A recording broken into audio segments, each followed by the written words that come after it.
बिस्मिल्लाहिर्रहमानिर्रहीम। अस्सलाम वालेकुम। मैं हूं जलील खान कुलाची। आप देख रहे हैं मेरा यूट्यूब चैनल।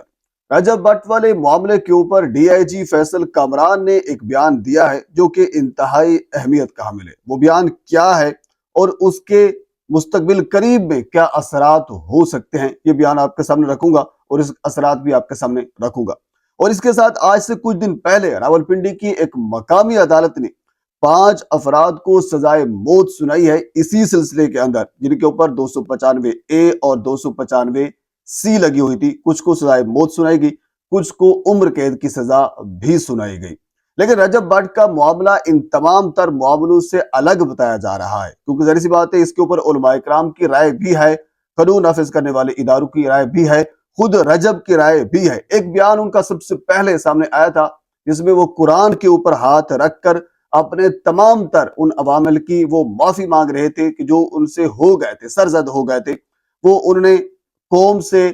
मुसलमानों से, इदारों से, तमाम तर फैक्टर जो इसके अंदर इन्वॉल्व होते हैं उनसे उन्होंने माफी मांगी थी और कुरान के ऊपर हाथ रख कर ये कहा था कि मैं ऐसा सोच भी नहीं सकता। उसके बाद फिर जाहिर सी बात है मामला थोड़ा सा मजीद गंभीर होता गया और मामला इस किस्म की जानिब चलते गए कि उनकी जान को खतरा लाहक हो गया। इदारों की जानिब से, कुछ दोस्तों की जानिब से, वकला की जानिब से उनको ये मशवरा दिया गया कि आप पाकिस्तान छोड़कर फिलहाल जो है किसी दूसरे मुल्क में चले जाएं। तो उन्होंने पाकिस्तान छोड़ा और सीधा सऊदी अरब चले गए। सऊदी अरब में जाकर उन्होंने उम्रा अदा किया और बिल्कुल खाना काबा के सामने खड़े होकर एक और वीडियो पैगाम जारी किया, जिसके अंदर उन्होंने वाज़े तौर पर यह कहा कि मैं हजूर अकरम सल्लल्लाहु अलैहि वसल्लम की जात के हवाले से इस किस्म के बयानात देने तो दूर की बात है, मैं सोच भी नहीं सकता। और जो बयानात उनके पहले उनसे मंसूब किए जा रहे थे उन तमाम तर से उन्होंने नफी की है। और फिर भी उन्होंने कौम मुसलमानों के जज्बात से मजरू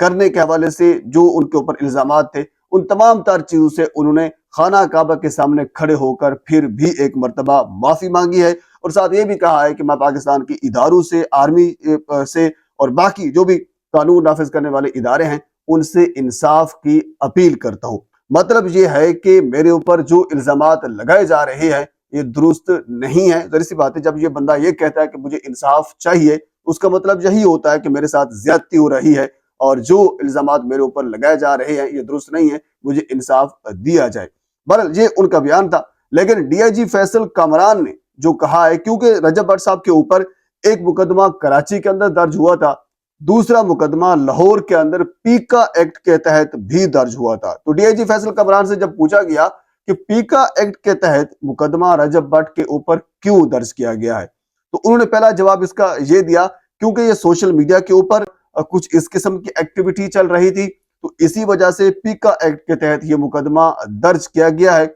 और साथ उन्होंने ये कहा है कि रजब भट्ट इस वक्त उम्रा कर चुके हैं, जब वो उम्रा करके वतन वापस पहुंचेंगे तो उनको गिरफ्तार कर लिया जाएगा। ये कहा है फैसल कामरान ने, जो हमारे डीआईजी ऑपरेशन है। अब ये कानून नाफिज करने वाले जो इदारे हैं उनका एक वर्जन है कि उनको गिरफ्तार किया जाएगा। अब इस गिरफ्तारी के पीछे बहुत से मुहरकात हो सकते हैं।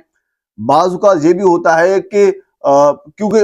उनकी जान को खतरा है, वो आर्मी से, कानून नाफिज करने इदारों वाले इदारों से अपील कर चुके हैं, तब उनकी जान को बचाने के लिए भी इदारे ये कर सकते हैं कि उनको गिरफ्तार किया जाए, उनको अपनी तहवील में, अपनी हिरासत में रखा जाए ताकि उनके ऊपर अटैक कोई ना किया जाए। अब रजब भट्ट के ऊपर इल्जाम क्या है? इल्जाम यह है कि उन्होंने ये कहा था कि मेरे ऊपर 295A और 295C लगी है। जो यानी तहरीक लब्बैक के एक आलिम थे, वो ये बयान कर रहे थे कि रजब भट्ट खुद इस चीज को मान रहा है कि मेरे ऊपर ये लगी है। मतलब ये है कि उन्होंने तौहीन की है, यानी तौहीन मजहब 295A और तौहीन रिसालत नऊज़ुबिल्लाह मिन ज़ालिक 295C।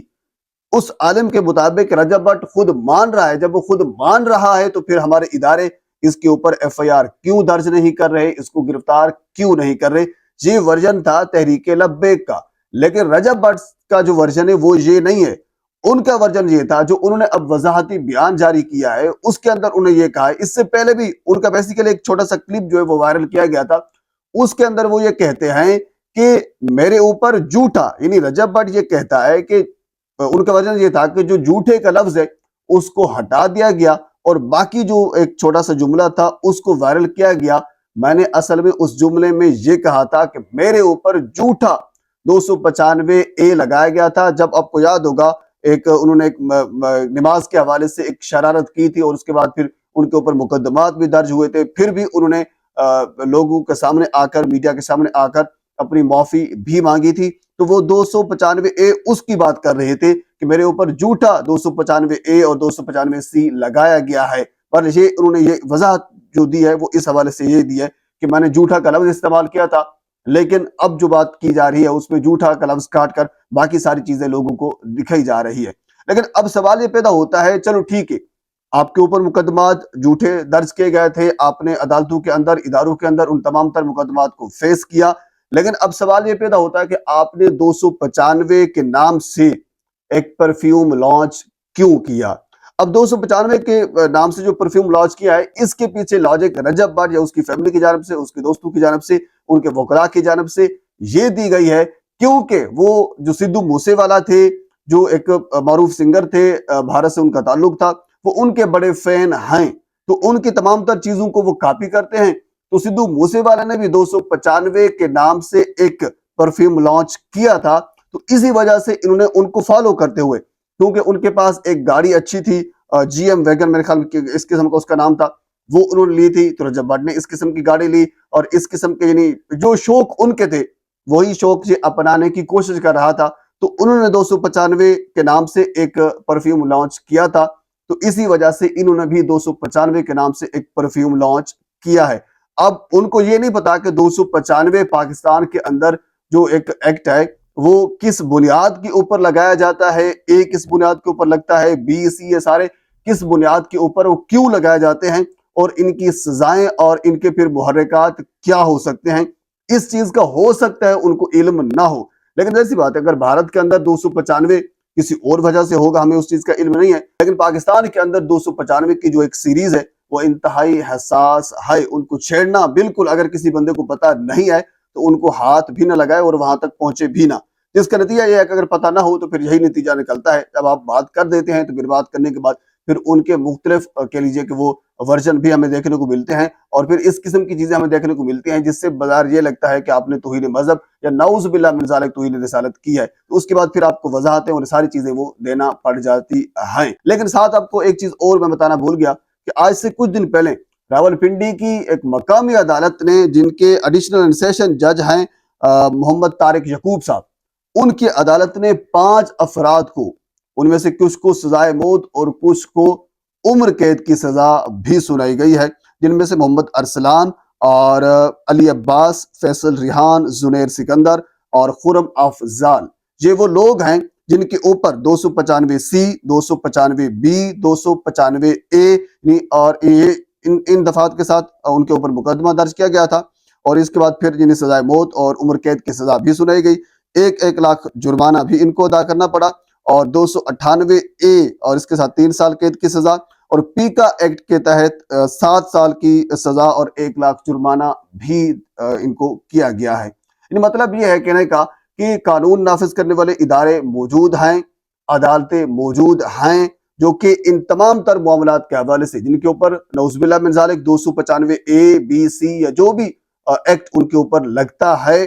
قانون نافذ کرنے والے ادارے، عدالتیں ان کے اوپر لگاتی بھی ہیں، جن کی مثال میں نے آپ کو تازہ دے دی ہے۔ سزائے موت بنتی ہے، سزائے موت دیں گے، عمر قید بنتی ہے، عمر قید ان کو سزا دیں گے۔ تو اس حوالے سے بھی ہمیں قانون کے اوپر یہ معاملہ سارا چھوڑ دینا چاہیے، اور بالکل مذہبی جماعتوں نے بھی کچھ اس کے اوپر زیادہ ریئیکٹ نہیں کیا، یہ بھی ان کو اپریشیٹ کرنا ہوگا۔ انہوں نے یہی کہا ہے کہ مقدمہ درج کرنا چاہیے، مقدمہ درج ہو گیا ہے، تو اب انشاءاللہ جو عدالتیں ہیں وہ اس کے اوپر فیصلہ کریں گی کہ سچ کیا ہے اور جھوٹ کیا ہے۔ بہرحال اس کیس کے حوالے سے مزید اگر کوئی اپڈیٹ میرے تک پہنچتی ہے تو بر وقت آپ تک پہنچانے کی کوشش کروں گا۔ ایک مرتبہ آپ سے گزارش ہے میرے چینل کو سبسکرائب کر دیں تاکہ آنے والی ہر انفارمیٹیو ویڈیو آپ تک پہنچ سکے۔ اللہ حافظ۔